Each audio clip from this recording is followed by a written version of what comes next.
हम EMRS exam के लिए मॉक टेस्ट कर रहे हैं। आपके टीचिंग एप्टीट्यूड का मॉक और एनालिटिकल एबिलिटी और न्यूमेरिकल एबिलिटी, जिसे आप मैथ्स और रीजनिंग के नाम से जानते हो, दोनों का ही मॉक टेस्ट चल रहा है। और इसी तरह हम इंग्लिश के भी मॉक कर रहे हैं।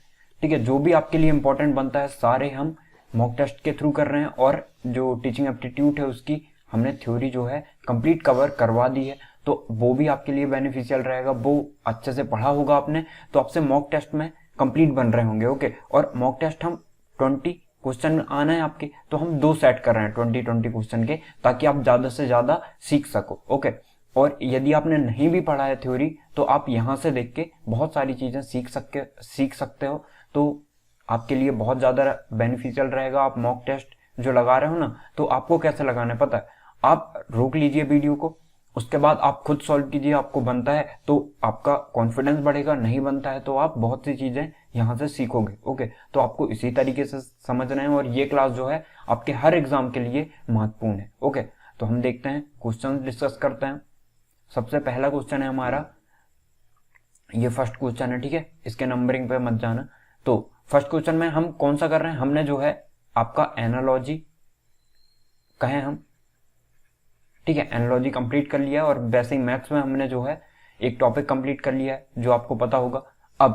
अभी हम क्या कर रहे हैं? अभी हम मैथ्स में नंबर सिस्टम कर रहे हैं।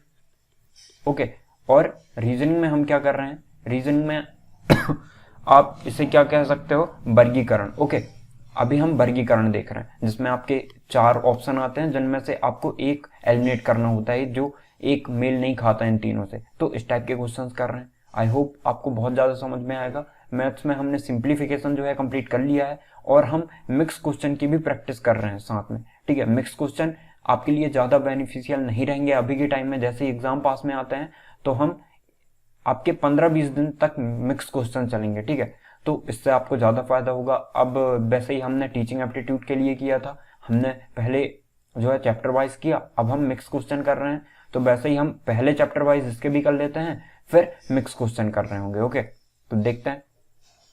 आंख, कान, नाक और प्रकोष्ठ। ठीक है, तो आपको ना मैंने बताया था कि चाहे हमारा एनालॉजी हो, चाहे वर्गीकरण हो, सादृश्यता जिसे हम कहते हैं हिंदी में, तो आपको ना सब सब्जेक्ट का नॉलेज होना चाहिए। चाहे वो साइंस का हो, हिस्ट्री का हो, जीके का हो, हर प्रकार का नॉलेज आपको होगा ना, तभी आप इस प्रकार के क्वेश्चन कर पाओगे। क्योंकि यहाँ पे आपके हर प्रकार के क्वेश्चन पूछे जाते हैं। भले ही हम कहें आपके किसी भी तरीके के क्वेश्चन इसमें आ सकते हैं और किसी भी पैटर्न पे क्वेश्चन बन सकते हैं, तो आपको हर प्रकार का नॉलेज होगा। चाहे वो बायो से रिलेटेड हो, चाहे हिस्ट्री, ज्योग्राफी, किसी से भी रिलेटेड हो, आपके क्वेश्चंस बन सकते हैं। ओके, तो हमें ये देखना है कि आपको ना ज्यादा से ज्यादा चीजें आनी चाहिए इसमें। अब क्वेश्चन क्या लिखा है? प्रकोष्ठ। ठीक है, तो प्रकोष्ठ होता क्या है? सबसे पहले आपको ना प्रकोष्ठ नहीं पता होगा तो आप नहीं बता सकते कि इसमें क्या विषम होगा, क्योंकि आपको प्रकोष्ठ का भी आपको 4 ऑप्शन के मतलब पता होंगे ना, तभी आप इसका आंसर दे सकते हो। ओके, तो प्रकोष्ठ क्या है पता है? कान के अंदर का जो संवेदनशील भाग होता है ना, प्रकोष्ठ हम उसे कहते हैं। ठीक है, प्रकोष्ठ का मतलब मैंने क्या बताया कि प्रकोष्ठ जो है कान के अंदर का संवेदनशील भाग होता है, जो कि मस्तिष्क तक सूचना को पहुंचाता है। ओके, तो प्रकोष्ठ मतलब समझ में आ गया। अब आप बता सकते हो आसानी से।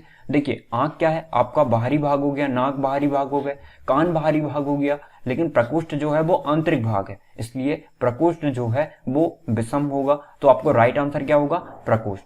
ओके, नेक्स्ट देखते हैं हम। गेंदा, ट्यूलिप, कमल और गुलाब। ओके, तो आपको सारी चीजों की बारे में जानकारी होगी, आप तभी बता सकते हो। ओके, नहीं तो आप क्या कहोगे कि कमल जो है सिर्फ कमल ही है जो तालाब में होता है। यदि आप इसे भी फूल समझोगे ना, तो आपको क्या लगेगा? कमल ही है जो आपका तालाब में होता है, बाकी सारे आपके जो है जमीन में होते हैं। तो आप ऐसा आंसर करके और आप कमल को आंसर कर दोगे, जो कि आपका गलत हो जाएगा। तो इसलिए आपको सभी प्रकार की जानकारी होनी चाहिए। तो ट्यूलिप क्या है? ट्यूलिप एक प्रकार का पौधा होता है। ओके, पौधे को हम ट्यूलिप कहते हैं। किसी का पौधा है जिसे हम ट्यूलिप कहते हैं, आप सर्च करोगे इंटरनेट में तो आपको मिल जाएगा। ठीक है, तो ये सारे फूल हो गए आपके, और सिर्फ ट्यूलिप जो है वो एक पौधा है। ओके, तो आई होप आपको समझ में आया होगा। अब हम देखते हैं नेक्स्ट। पीतल, इस्पात, कांस्य और टिन। ठीक है, तो आप सारी चीजें जो है ना, पीतल हो गया, इस्पात हो गया, कांस्य हो गया, ये सारे के सारे क्या है, ठोस हैं। और सिर्फ टिन क्या है, टिन आपका ठोस नहीं है। हमारा नेक्स्ट क्वेश्चन है आपका हल्का भारी, अपराध, आरोप, छोटा लंबा और पुरुष और स्त्री। ठीक है, तो यहाँ पे आप देख रहे होगे, यहाँ पे विपरीत अर्थ दिया हुआ है। ठीक है, देख के ही पता चल रहा होगा, हल्का और हल्के का विपरीत क्या होता है, भारी, छोटा, छोटे का विपरीत लंबा, पुरुष का स्त्री। लेकिन यहाँ पे सिर्फ एक ऑप्शन आप एलिमिनेट कर सकते हो, जो कि आपका राइट आंसर होगा। आपको बताना क्या है, इनमें से आपको जो विषम शब्द बताने हैं। ओके, 3 आपके एक से होंगे और जो एक ऑप्शन होगा आपका वो अलग होगा, तो वो बताना है आपको। तो यहाँ पे क्या है, अपराध, आरोप। ओके, नेक्स्ट देखते हैं हम। अब इसमें बताना है आपको पेन, स्याही, टाइपराइटर, रिबन, फीता, ठीक है, कूंची, ब्रश, जिसे रंगना हम रंगते हैं, ठीक है, पेंसिल या रिफिल। तो यहां बताना है आपको। अब देखिए बहुत इजी है, पेन जो है में स्याही भरते हो आप, टाइपराइटर, पेन जो है स्याही वाला पेन की बात हो रही है, तो पेन जो है स्याही वाले पेन से आप क्या करते हो, लिख सकते हो। ओके, टाइपराइटर या रिबन, इससे भी आप लिखते हो, ठीक है। लेकिन अब पेंसिल की बात हो गई, ठीक है, पेंसिल की बात हो गई तो पेंसिल से भी हम लिखते हैं। लेकिन ब्रश जो है ना, जब तक आप इसे पेंट में नहीं डुबाएंगे तब तक इससे ब्रश ऑटोमेटिक नहीं आपका कलर जो है छोड़ता है। ओके, तो इस तरीके से हम बता सकते हैं कि जो, या फिर आप ऐसा बोल सकते हो कि जो लिखने का काम है, लेकिन ब्रश भी लिखने का काम करता है आपका, पेंट करना, मतलब आपने दीवारों पे देखा होगा ना लिखते हुए। तो इसलिए आपका जो यहाँ पे आंसर जो सही है, मतलब विषम की बात करें हम, तो वो क्या होगा, ब्रश। ओके, नेक्स्ट देखते हैं कठोर और कोमल, सॉरी, कठोर, कोमल, नोकदार और भौंतरा, मीठा और खट्टा, लंबा और ऊंचा। तो आपको इसमें बताना है कि आपका राइट आंसर क्या होगा। ओके, तो यहां पे ना आप खुद सोचिए, एक बार पॉज करके आपको सोचना है कि आप क्या कर सकते हो। तो यहां पे आप क्या बता रहे हो, कठोर, ठीक है, उसका विपरीत क्या होता है, कोमल, मीठा या मुलायम आप बोल सकते हो, मीठा का खट्टा, ठीक है, नोकदार का भौंतरा, ठीक है, नोकदार मतलब नुकीली चीज कोई हो गई, और भौंतरा मतलब आप समझते होगे। तो लंबा और ऊंचा, ठीक है, लंबा और ऊंचा दोनों एक ही चीज को बता रहे हैं आपके, तो इसलिए डी ऑप्शन जो है आपका एलिमिनेट हो जाएगा। ओके, तो आपका सेकंड, अब नेक्स्ट क्वेश्चन देखते हैं हम। कागज, पेंसिल, स्याही, दवात, सिर, टोपी, भेंट और सॉरी, आवरण। ओके, तो 39 नंबर का बताना है आपको। ओके, तो आपका 39 नंबर का आंसर क्या होगा। तो आज के लिए ना आपका ये होमवर्क रहेगा, तो आपको इसको बताने की क्या होगा। ओके, होमवर्क या फिर आप कमेंट में जो बताते हो ना, डेली मैं कम से कम 2 से 3 देता हूं आपको, ताकि आप कितने इन्वॉल्व हो इस चीज में, तो आपको बताना है। Okay, sorry. अब कैप्टन टीम, बॉस और गैंग, प्रधानमंत्री, कैबिनेट, कलाकार और ट्रूप। तो इसमें बताना है आपको। अब देखिए आप यहां पे आप रिलेट कर पा रहे होंगे, कैप्टन जो है, ठीक है, कैप्टन और यहां पे टीम लिखा हुआ है, बॉस और बॉस कह सकते हो आप, बॉस और गैंग, प्रधानमंत्री और कैबिनेट, वैसे ही कलाकार और ट्रूप। ठीक है, तो आपको बताना है यहां पे कि आपका राइट आंसर जो है क्या होगा। ओके, तो आप देख रहे हो यहां पे कि टीम का मुखिया कौन होता है, कैप्टन होता है। कैबिनेट का मुखिया कौन है, प्रधानमंत्री है। गैंग का मुखिया कौन है, बॉस। लेकिन ट्रूप का मुखिया कलाकार होता है क्या, नहीं होता। तो आपको इस तरीके से भी सोचना है। तो आपकी एग्जाम में कैसी अप्रोच होनी चाहिए, आप यहां से देख सकते हो। ओके, अब नेक्स्ट देखते हैं आपका राइट आंसर क्या होगा, कलाकार और ट्रूप, ये विषम। ओके, नेक्स्ट देखते हैं डीसीबी। तो मैंने बताया था आपको कि किस तरीके से इनको आप सॉल्व कर सकते हो। तो इसके लिए ना आपको हर चीजें आनी चाहिए, तभी आप बता सकते हो सॉरी, तभी आप बता सकते हो इसका सही आंसर। तो देखिए, यदि मैं यहाँ पे कहूँ ये 4 है, ओके, ये 4 हो गया, ये 3 हो गया, ये 2 हो गया, मतलब -1 हो रहा है आपका। तो वैसे यहाँ पे आप देख रहे हो 16, 17, 18, तो यहाँ पे क्या हो रहा है, +1 हो रहा है।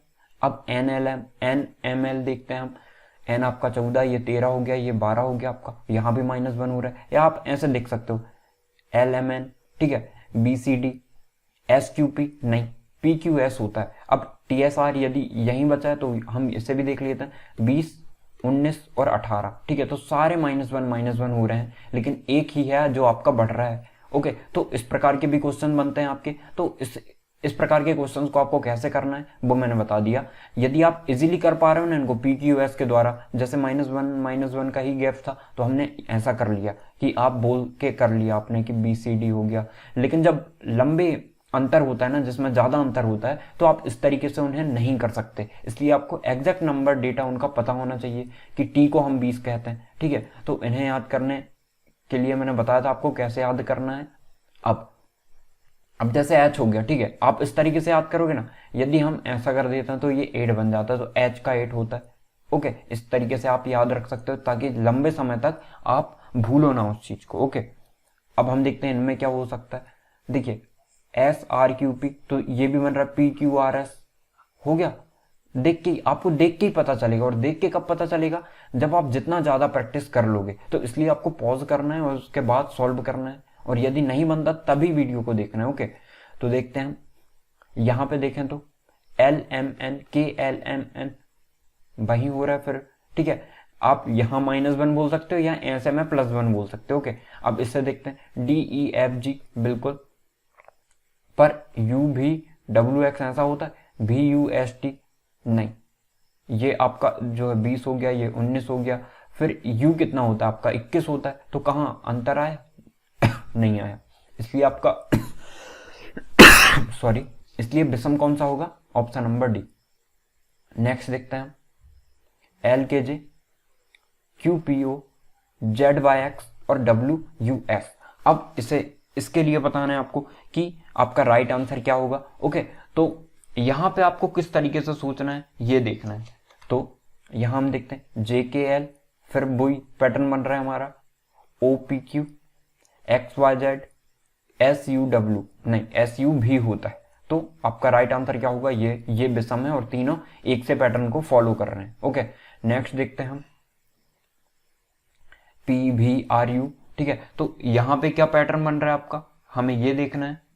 अब देखते हैं, तो हम देखते हैं कि हम सीधा नंबरिंग करते हैं। हम ये अलग अलग हो गए आपके, ये 21 हो गया, ये 22 हो गया, ये 18 हो गया आपका, सॉरी ये 16 हो गया आपका, और ये 18 हो गया, ठीक है। तो 16 और 2 18, और 21 धन 1 ऐसा बोल सकते हो, या धन 2 और ऋण 1 बोल सकते हो आप, ठीक है। तो ये पैटर्न यदि फॉलो होता है तो हम सारों में ये पैटर्न फॉलो होना चाहिए, तो आपका सही होगा ये, नहीं तो यही रॉन्ग होगा, तो हमें बाकी भी देखना पड़ेगा। अब हम देखते हैं, हम सिर्फ इतना देख लेना कि 2 प्लस होना चाहिए, सिर्फ एक पैटर्न को फॉलो कर लेते हैं कि ये +2 होना चाहिए, हो रहा है क्या, 22 + 2 26 होता है क्या, नहीं होता, +4, तो ये नहीं हो सकता, शायद ये पैटर्न फॉलो नहीं करके ये करता हो, +4 होता हो। तो हम बाकी में भी देख लेते हैं, 18 और 2 20, बिल्कुल ये राइट हो गया आपका। एम धनु 14, सॉरी 13 धन 2 15 हो गया आपका। मतलब राइट आंसर क्या है हमारा, ये सारे ही आपको दिख रहे होंगे, एक ही पैटर्न फॉलो कर रहे हैं, लेकिन सिर्फ ये नहीं कर रहे, इसलिए राइट आंसर क्या होगा, VDZC, या फिर ऑप्शन नंबर बी बोल सकते हो आप। ओके, हम देखते हैं QRTU, इसमें कौन सा हो रहा है पैटर्न फॉलो, 17 बोल सकते हो आप इसे, 17 18, 1 सेकेंड 18, टी को हम क्या बोलते हैं, टी को 20 और यू को 21, 17 18 20 21 ऐसा हो रहा है ये। अब देख लेते हैं यहाँ पे, ये आपका 4 हो गया, ये 5 हो गया, ये आपका 23, तो ये बहुत दूर चला गया, इतनी दूर तो ये गया नहीं है, तो आप सीधे इसको टिक कर सकते हो। ओके, अब हम देख लेते हैं और सॉरी, और देख लेते हैं हम कहीं। अब हमने डायरेक्ट ये लगा दिया, तो आपको भी ये नहीं करना है कि ऐसा ही करोगे, है ना, ऐसा नहीं करना है इसमें कि यही राइट आंसर होगा, आपको बस देखना है। कहो दूसरी, इसमें हम बता नहीं सकते ना, आपने तो सिर्फ 2 देखा, हमें चारों देखना पड़ेगा। तो देखते हैं, 1 सेकेंड, अब देखिए QRTU है, यहां पे हमने क्या देखा, 17 18 20 21 हो रहा है। अब यहां देखते हैं हम 19 20, जे कितना होता है आपका 12, और के कितना होता है आपका, के कितना होता है आपका 11। ओके, अब देखते हैं यहाँ पे के आई और जे एल। के कितना होता है आपका 11, ये कितना होता है 9। ओके, जे कितना होता है 10 और एल कितना होता है आपका 12। अब हम क्या पैटर्न देख रहे हैं, +1 +1 +1 +1। ठीक है, यहाँ पे भी आपका +1 हो रहा है, डी के बाद ये आता है, डब्ल्यू के बाद एक्स आता है, लेकिन ये पैटर्न फॉलो नहीं कर रहा है, इसलिए आपका राइट आंसर क्या होगा, ये सारे एक ही पैटर्न को फॉलो कर रहे हैं और ये जो है वो दूसरे पैटर्न को फॉलो कर रहे हैं। ओके, तो इस प्रकार से देखना होता है आपको। अब नेक्स्ट क्वेश्चन है हमारा 50 नंबर का, यहां बताना है आपको। तो देखिए इसमें अब इसको भी आपको उसी तरीके से देखना पड़ेगा, आप ऐसे भी देख सकते हो बी सी डी। ठीक है, मतलब एक साथ। अब पी क्यू आर नहीं आया, जी आई जे ये भी नहीं होता है, U W x.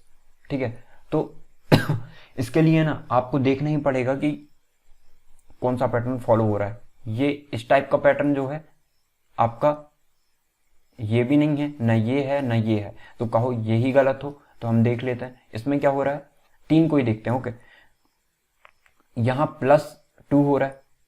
Okay, ji H I, या फिर आप ऐसा भी 7 और 9 करके भी देख सकते हो। ठीक है, ये 10 हो गया, ये आपका 12 हो गया। तो 7 2 9 10 2 12, धन 2 धन 2 हो रहा है। तो यहाँ पे आप देखते हैं धन 1 हो रहा है आपका। ठीक है, और यहाँ ये होता है 4 और ये होता है आपका 7, तो यहाँ +3 हो रहा है। ओके, यहाँ देख लेते हैं तो पी आर। अब यदि ये भी पैटर्न फॉलो कर देता तो हम सीधे इससे कर देंगे। ओके, ये पैटर्न या ये पैटर्न कौन फॉलो कर रहा है हम देख लेते हैं। पी आर आपका ये 16 होता है, ये 18 +2 हो गया यहाँ पे। एस और यू 19 और 2 21 हो गए, मतलब 2 का जो इसमें हो रहा है वहीं इसमें हो रहा है। ठीक है, लेकिन ये आपका पैटर्न फॉलो नहीं कर रहा है, तो ये विषम होगा, इसलिए राइट आंसर ये होगा। इसे भी चेक कर लेते हैं, यू वी डब्ल्यू। ओके, ये भी +2 हो गया, तो चेक करने की जरूरत ही नहीं है, ये राइट होगा आपका। तो विषम कौन होगा, ये होगा। ओके, इस तरीके से आपको देखना होता है। अब हमने सारे क्वेश्चन लगभग कर लिए हैं, अब हमें क्या देखना है, अब हम मैथ्स कर रहे हैं। ठीक है, 1 सेकेंड। हाँ, अब देखते हैं हम इसे कैसे सॉल्व करेंगे। आपको बताना है इसमें कि 1 सेकेंड। हाँ, ये यहाँ इतने में हम सॉल्व भी कर लेंगे। ठीक है, वह छोटी से छोटी संख्या जिसे 12 अथवा 10 अथवा 8 से भाग देने पर प्रत्येक दशा में 6 शेष रह जाता है। ओके, तो हम क्या कर रहे हैं, वह छोटी से छोटी संख्या हमें निकालनी है जिसमें हम 12 से भाग देते हैं, 10 से भाग देते हैं, 8 से भाग देते हैं, तो हमारा 6 शेषफल बचता है। तो इस टाइप के क्वेश्चन में ना आपको क्या करना होता है, देखिए कम छोटी से छोटी संख्या बतानी है हमें, तो छोटी से छोटी संख्या कैसे निकल सकती है कि यदि हम इन तीनों का एलसीएम ले लेते हैं। ओके, इन तीनों का एलसीएम ले लेते हैं। अब यदि आप ऑप्शन से ही करोगे ना, तो आप ऐसा करोगे, 12 का भाग दोगे इसमें, 12 दूनी 24, 6 बचा। ठीक है, तो यदि 240 होता तो पूरा पूरा चल जाता, मतलब 6 बचा आपका, तो 6 से शेषफल हो गया। चलो ये भी सेटिस्फाई हो गया। 10 से करेंगे तो लास्ट में 6 आ रहा है, 0 आना था, तो ये इसमें भी 6 आ गया आपका। 8 रहा तो 8 से करेंगे, 8 3 24। ठीक है, तो ये यहां भी आपका 6 कॉमन बच गया, तो आप सीधा ए ऑप्शन टिक कर दोगे। लेकिन हमें क्या बताना है, हमें बताना है कि छोटी से छोटी संख्या आपकी। ओके, छोटी से छोटी संख्या हमें बतानी है, तो इसके लिए हम क्या करते हैं, एलसीएम लेते हैं। आपको भी ऐसा ही करना है, इस टाइप के पैटर्न के बहुत क्वेश्चन बनते हैं, तो इसके लिए आप एलसीएम ले लो। एलसीएम कैसे लेते हैं, देखिए इसे हम कैसे बांट सकते हैं, 4 गुणा 3, या आप ये विधि भी देख सकते हो। ओके, 12 10 8 वाली, ये वाली विधि, पर इससे आप जल्दी कर पाओगे। ओके, अभी स्टार्टिंग में आपको लेट लगेगा, लेकिन आप जल्दी कर पाओगे और आप देख के ही कर पाओगे। अभी मैं आपको बता देता हूँ, यहां आप देख के ही नहीं कर सकते। ओके, तो देखिए 4 एक बार लेना है हमें। एलसीएम मतलब क्या होता है, लघुत्तम समापवर्तक, मतलब छोटी से छोटी संख्या जो कि तीनों में भाग चली जाए। तो 4 ले लिया हमने एक तरफ से। ठीक है, 1 से 4 लिया, तो यहां से 4 हमें लेने की जरूरत नहीं पड़ेगी, यहीं 4 काम पड़ जाएगा इस तरीके से। अब 1 3 ले लिया हमने, तो हमें 3 लेना नहीं है और किसी से। 1 2 ले लिया हमने, तो ये 2 लेने की जरूरत नहीं है। ओके, अब हमें 5 नहीं है हमारे पास, तो 5 भी ले लिया हमने। तो हम क्या बोल सकते हैं, 5 तिया 15, 15 दूनी 30 और 4 तिया 12, मतलब 120 जो है आपका एलसीएम आ गया। ओके, एलसीएम आ गया। अब यदि आप धन 6 जोड़ दोगे तो हर बार शेषफल 6 बचेगा। ओके, तो 126 जो है आपका राइट आंसर हो रहा होगा। छोटी से छोटी संख्या बतानी थी तो 126 आपका राइट आंसर होगा। ओके, अब नेक्स्ट देखते हैं। कोई संख्या 280 से विभाजित करने पर 115 शेषफल देती है। यदि वह संख्या 35 से विभाजित की जाए तो शेषफल क्या होगा? ओके, तो इस संख्या की हमें जरूरत भी नहीं है, लेकिन जरूरत कब है? हमें चेक करने के लिए। तो आपको मैं जब आंसर बताऊं ना तो ऐसा देखना है। तो शेषफल क्या होगा? तो देखिए, हमें शेषफल निकालना होता है, नया शेषफल निकालना है। यदि हम कहें तो ऐसा लिख देते हैं। आपको इस पैटर्न के बहुत से 2-3 क्वेश्चन लिए हैं मैंने, तो इसलिए कि आपको बनने लगे ये क्वेश्चन, ठीक है। तो आप यदि बेसिक से चलोगे, बहुत लंबी मेथड है, बस आपको याद भी नहीं करना है। आप 2-3 बार सॉल्व करोगे ना तो आपको अपने आप पता चल जाएगा। ओके, तो हमें क्या करना? पुराना शेषफल बटे आपका, जिससे आपको विभाजित करना है, ठीक है। हम क्या कह सकते हैं? भाजक। ओके, तो इतनी बात आपको समझ में आई? ओके, तो नया भाजक आप कह सकते हो, नया भाजक। तो देखिए, यहां पे हम क्या बोल सकते हैं? यहां से आप देखोगे पुराना शेषफल मतलब 115। मैं आपको चेक करके भी बताऊंगा सही किया क्या नहीं। 115 बटे 35 कर दो आप, तो आपका जो नया शेषफल है ना वो आ जाएगा। यहाँ पे क्या ही रहा है कि कोई संख्या 280 से विभाजित करने पर 115 शेषफल बचती है। यदि वह संख्या 35 से विभाजित की जाए तो शेषफल क्या होगा? ओके, कोई संख्या 280 से विभाजित कर रहे हैं तो 115 शेषफल बच रहा है। तो आप यहाँ पे सूत्र ये वाला लगा सकते हो, बेसिक से करना है तो ये वाला लगा सकते हो। भाज्य इज इक्वल टू क्या होता है? भाजक गुणा भागफल धन शेषफल। ओके, यही होता है भाज्य बराबर भाजक गुणा भागफल धन शेषफल। इससे आप आराम से कर सकते हो, ठीक है। अब मैं इससे करके बताता हूं आपको, तो आप बेसिक वाले से भी करके देख लीजिएगा। ओके, तो मैं आपको 35 से करके बताता हूं कितना शेषफल बचता है। सबसे पहले आप थोड़ा और छोटा कर सकते हो उसे, 5 से काट के 5 7 35, 5 दूनी 10, 5 तिया 15। ओके, ताकि आप आसानी से कर पाओ इस चीज को। अब 7 से कर दें, 7 3 21, 2 बचा शेषफल, ठीक है। 21 बार गया, बचेगा 2, तो 2 आपका शेषफल हो जाएगा। लेकिन यहाँ पे आप एक बात देखिएगा, तो हमें शेषफल बताना है यहाँ पे, है ना। लेकिन यहाँ आप देख रहे होगे 115 शेषफल देती है यदि वह संख्या 35 से विभाजित की जाए। अब देखिए, आपने क्या काम किया? आपने 5 से जो भाग दिया था ना, अब देखिए ये आया किसका? ये 7 का आया है। ये 7 से भाग देने पे शेषफल आया है आपका। लेकिन आपको कैसे निकालना है? आपको तो निकालना है किससे? 35 से, ठीक है। 115 को देने पर तो हमने किससे भाग दिए थे? 5 से। तो फिर 5 हम रिटर्न कर देते हैं, तो 5 से गुणा कर दोगे तो आंसर आपका 15 आ जाएगा। ओके, तो इस तरीके से करना। यदि ये मेथड समझ में नहीं आती तो आप सीधे 115 को 35 से भाग दे दो। ओके, भाग देते हैं हम। 35 दूनी 70 होता है आपका। 35 तिया कितना होता है आपका? 35 तिया 3 5 15, 5 हाथ लगे 1 3 3 9 और 1 10, 105 होता है। ओके, 3 का गुणा जब करते हो, 1 सेकेंड, ये हमारा 2 शेषफल आया था, ठीक है। 2 शेषफल आया था, 21 बचा 2, तो 10 आपका राइट आंसर होता है यहाँ से। अब यहाँ पे 105 आया। अब 115 में से 105 आपके कैंसिल हो गए, कट गए, बचा कितना? 0, 10, तो 10 आपका शेषफल होगा। तो इस तरीके से आप ऐसे कर सकते हो, और नहीं तो जो मैंने आपको मेथड बताया जिससे भाग दोगे, बाद में उससे आपको गुणा करके लिखना पड़ेगा। राइट आंसर क्या होगा आपका? 10। ओके, आई होप आपको समझ में आया होगा। बेसिक से करना है तो आप इससे कर सकते हो x मान के। नेक्स्ट देखते हैं। किसी संख्या को 91 से भाग देने पर शेषफल 17 मिलता है। उसी संख्या को 13 से भाग देने पर शेषफल क्या होगा? तो जैसे मैंने आपको पहले बताया ना, वैसे ही हमें अभी करना है। तो हम क्या करते हैं, जो आपका नया शेषफल है, जो पुराना शेषफल है आपका, बटे में हम भाजक से, नए भाजक से भाग दे देते हैं। 13 एकम 13, बचेंगे कितने? 4, तो 4 आपका शेषफल होगा। इस तरीके से हम करते हैं। ओके, आई होप आपको समझ में आया होगा। अब जो नेक्स्ट क्वेश्चन है ना, वो आपको बताना है कि क्या होगा। आप इसे जो है पॉज करके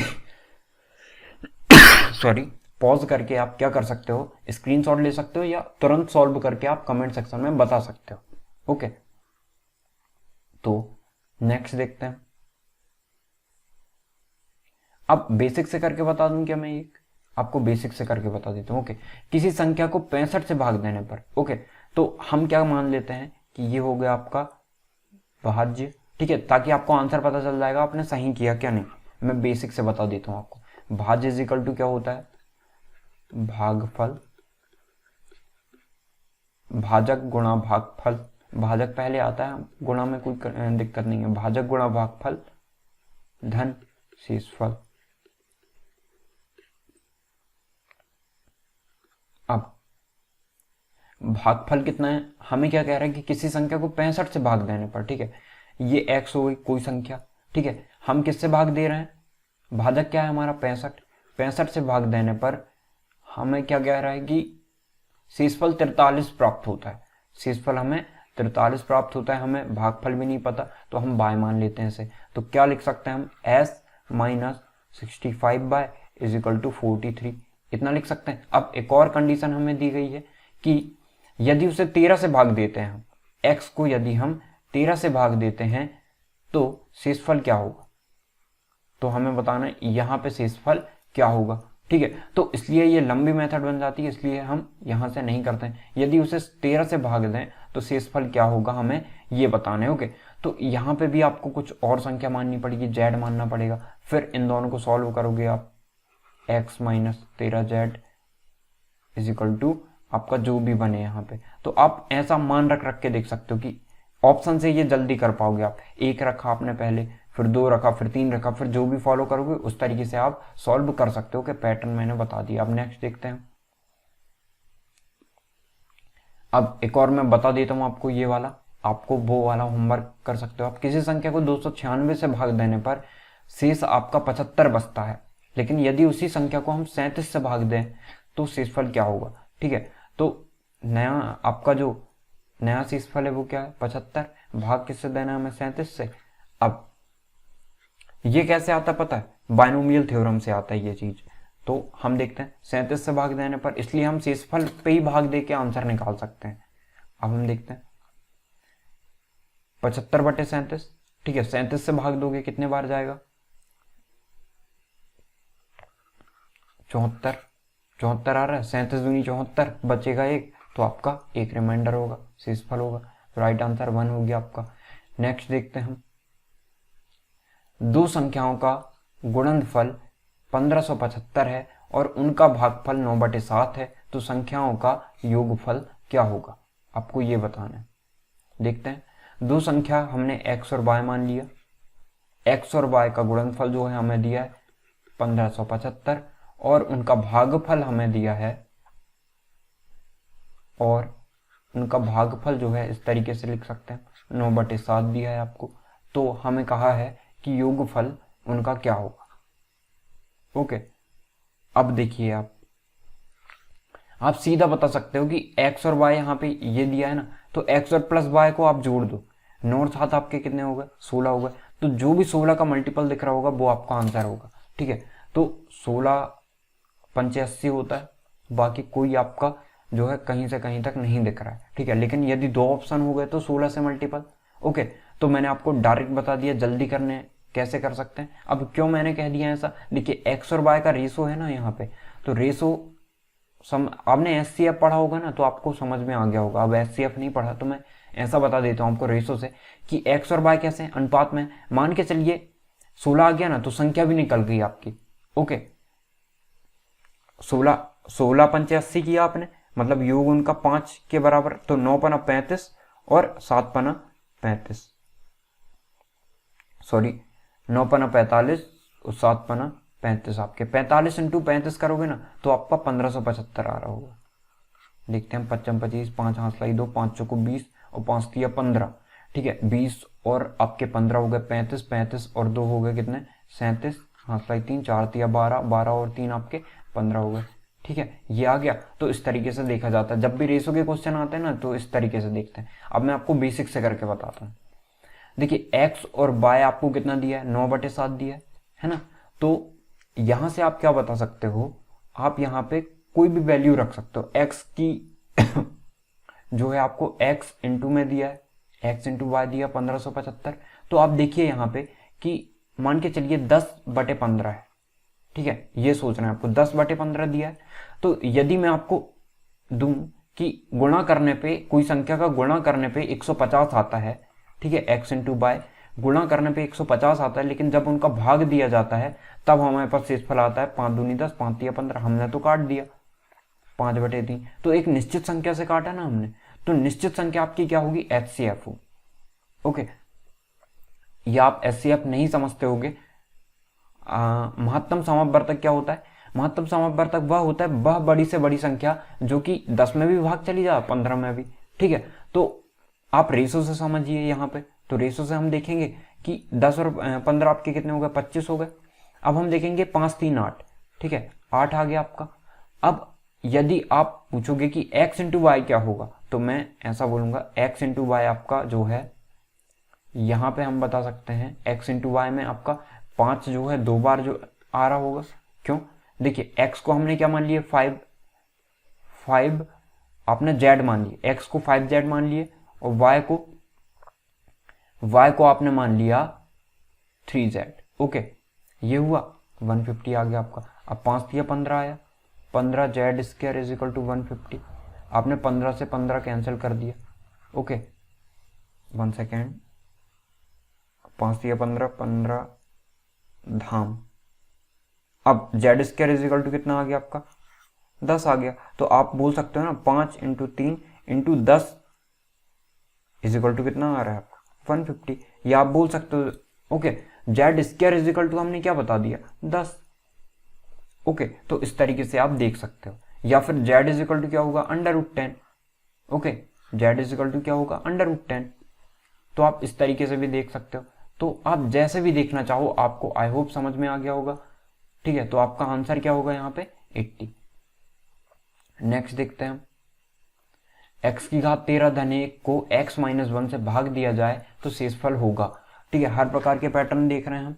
अब देखिए, यदि मान के चलिए, आपको ये याद रखना है, यदि x की घात 13 धन 1 मान के चलते हैं हम, x माइनस 1 से पूरा डिवाइड है, ठीक है। तो x माइनस 1 से पूरा डिवाइड है ना, तो जब हम x इज इक्वल टू 1 रखेंगे, यहीं से लिया है हमने, x इज इक्वल टू 1 रखेंगे, तो हमारा जो आंसर है वो 0 आ रहा हो। ओके, और यदि 0 नहीं आता है, इसका मतलब जो भी शेष बच रहा है वो उसका शेषफल होगा। ओके, आई होप आप समझ पाए होंगे। तो हम क्या रख सकते हैं यहाँ पे, f(x) इज इक्वल टू, हम मान लेते हैं आपका x की घात 13 धन 1 है, तो x की जगह में हम क्या रख देते हैं, 1, ठीक है। तो 1 रखेंगे ना तो शेषफल निकल जाएगा, 1 की घात 13 धन 1, 1 की घात 13 कितना है, 1 ही होगा, और धन 1, तो 2 आपका जो है वो शेषफल होगा। ओके, आई होप आपको समझ में आया होगा। तो इस तरीके से करना है इस क्वेश्चन को, ऐसा नहीं कि x की घात 13 धन 1 से आप भाग दे रहे हो x माइनस 1 को, वो भी दे सकते हैं, बहुत लंबी प्रोसेस आएगी, लेकिन देखिए इस तरीके से देना पड़ेगा, x की घात 13 धन 1 x माइनस 1। अब x से कितने बार गुणा करें, किसकी घात का गुणा करें कि x की घात 13 आ जाए, तो हम दे रहे होंगे यहाँ पे x की घात 12 का, x की घात 12 इंटू x की घात 13 हो जाएगा।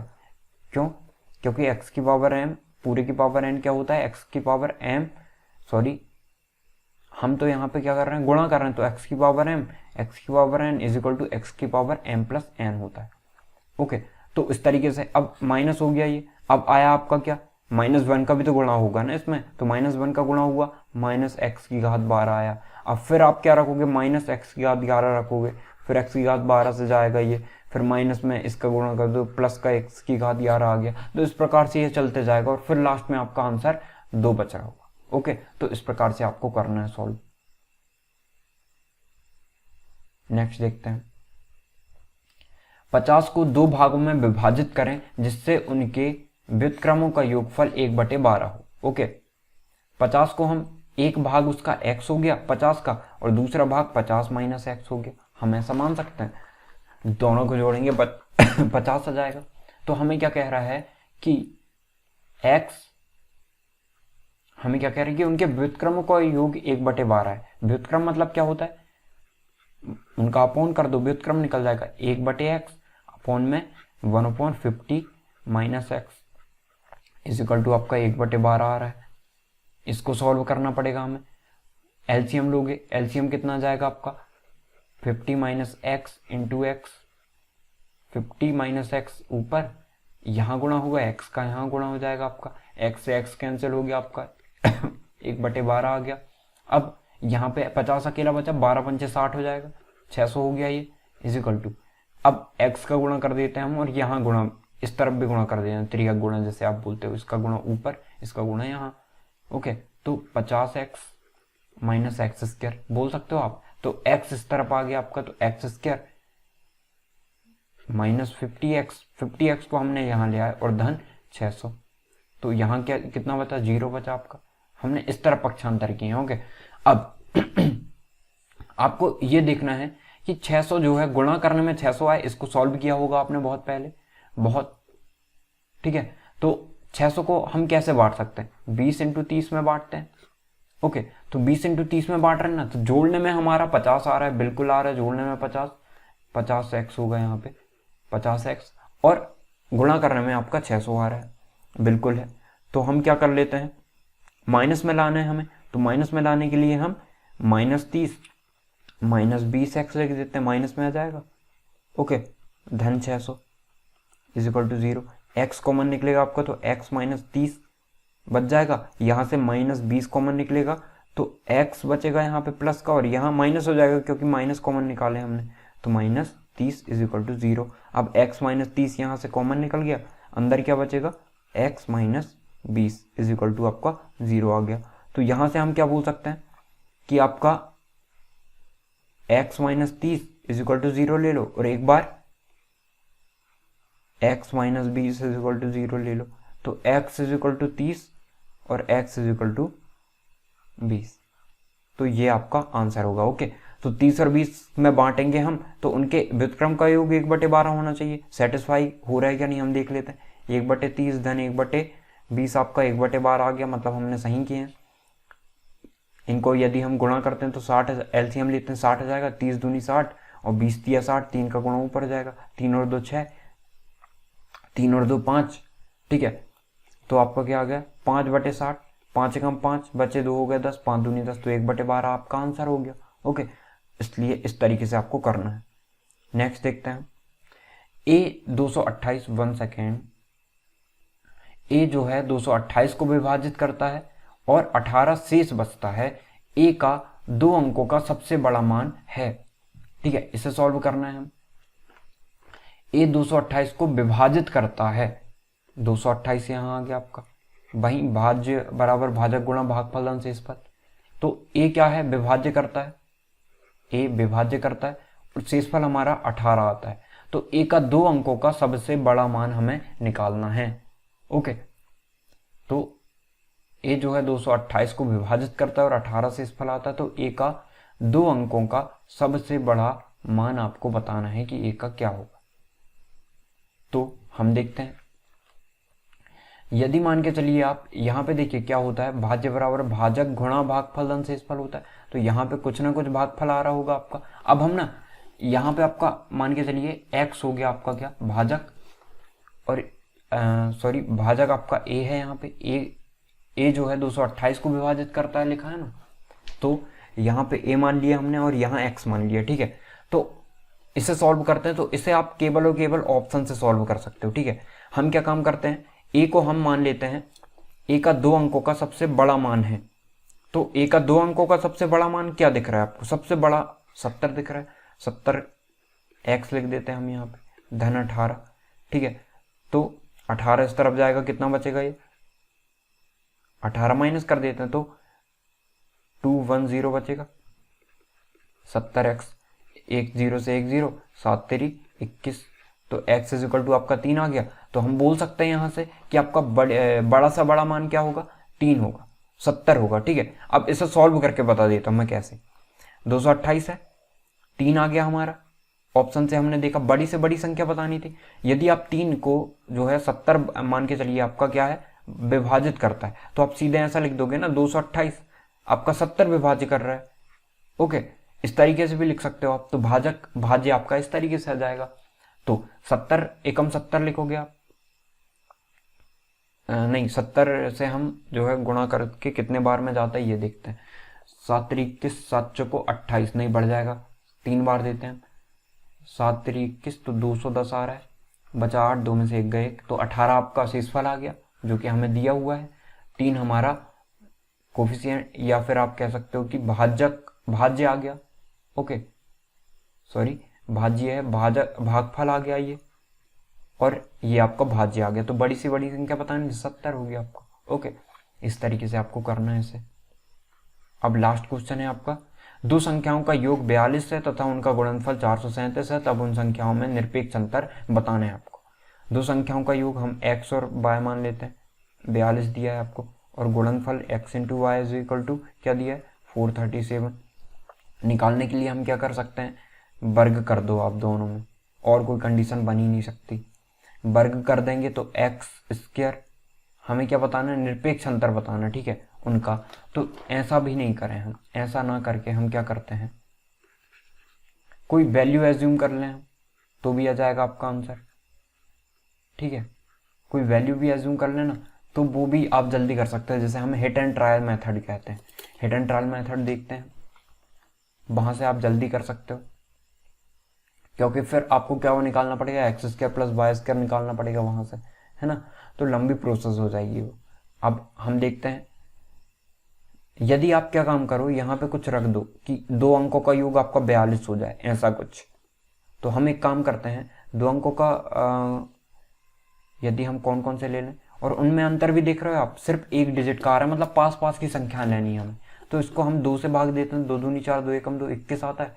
तो हम ले लें कि 21 धन 21 ले लें, तो इसमें आपका 0 का अंतर है, तो थोड़ा सा कम कर लेते हैं। इसे हम 2 कम कर देते हैं, इसे 1 कम कर देते हैं, और इसे 1 बढ़ा देते हैं। ये 22 हो गया, 2 का अंतर आ रहा है, नहीं 3 से ज़्यादा का है, तो हम एक काम करते हैं, इसे 1 कम कर देते हैं और इसे 1 बढ़ा देते हैं। ओके, 19 और 23 हो गए, तो 3 का आ गया आपका। अब देखिए 3 का हमारा सही होगा तभी सही होगा। अब देखिए गुणा करके भी देखते हैं, 9 3 27, यदि गुणा करने में ये आ गया, मतलब राइट आंसर आपका यही 2 संख्याएं हो रही होंगी, सॉरी ये 2 संख्याएं हो रही होंगी। गुणा करके देखते हैं, 19 3 57, 5 19 दूनी 38, 38 और 5 आपके कितने हो गए, 8 5 13 और 1 4, 437 बिल्कुल राइट आंसर आ गया। मतलब 2 संख्याएं कौन कौन सी है, 19 और 23, इनके बीच अंतर कितने का है आपका, 4 का। ओके, 9 4 13, 4 का अंतर है ना, तो राइट आंसर आपका 4 होगा। ओके, आई होप आपको चीज़ें समझ में आई होगी और आपने बहुत सारी चीज़ें सीखा होगा। इसी तरीके से हम जो है आपके सारे टॉपिक कवर कर रहे होंगे टॉपिक वाइज, और आप सारी टाइप के क्वेश्चंस कर रहे होंगे। Okay, thank you.